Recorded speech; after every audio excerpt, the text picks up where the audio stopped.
욕조에다가 수도꼭지를 살짝 틀어놓은 거야. 그래서 끊임없이 물이 계속 나오면서 쌓이는 거죠. 이렇게 물을 틀어놓은 게 뭐냐면 유동성. 돈을 계속 찍는 거지. 조금씩. 너무 많이 찍으면 욕조가 넘치니까 적당히 계속 꾸준히 물을 이렇게 틀어놓는 거지. 조금씩. 그러면 어떻게 돼요? 욕조가 이만하니까 수위가 점점 올라가는 거잖아요. 그게 가격이 올라가는 거야. 그러면 자, 생각해봐요. 집값은 어떻게 돼요?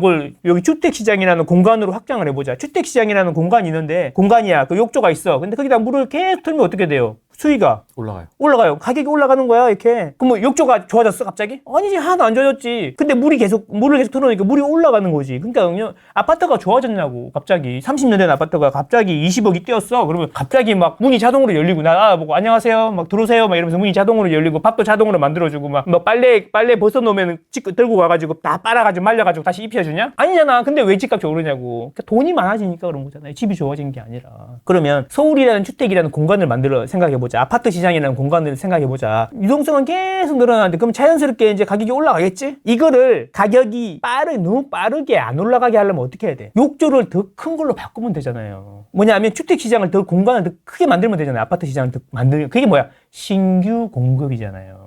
신규 공급을 많이 해주면 물을 받을 공간들이 계속 커지기 때문에 올라가는 속도가 느려지는 거야. 오히려는 공급이 엄청 많이 늘어나면 반대로 이게 더 낮아질 수도 있는 거지. 그게 서울의 아파트 시장을 금융 위기가 아닌 대공급으로 막은 적이 있잖아. 그게 91년부터 96년 1기 신도시 입주할 때 그때였잖아요. 그때는 가격이 91년부터 96년까지 계속 안 올랐어요. 안정됐다고요. 그게 왜? 위기가 있었어? 아니잖아. 공급이 많아서 그렇다는 거지. 그러니까 이 유동성을 자본주의라는 수도꼭지에서 나오는 이 유동성을 물을 채워줄 공간을 계속 넓힘으로 인해서 가격이 덜 올라가게 할 수 있는 거지. 하지만 시가총액은 똑같아. 그래서 제 이야기는 뭐냐면 신규 공급을 많이 해주면 되는데 서울에 신규 공급이 되냐고. 없습니다. 모두가 알고 이제 하락론자들도 알더라 이제. 그러면 집을 많이 지어주면 되는데 서울은 재개발 재건축이 아니면 집을 지을 수 있어 없어? 없죠. 그러니까 공급이 안 되는 거지. 그러면 재개발 재건축을 많이 해주면 되는데 우리 또 전 시장님께서 재개발 재건축을 47%를 그냥 해제하셨잖아. 날렸죠.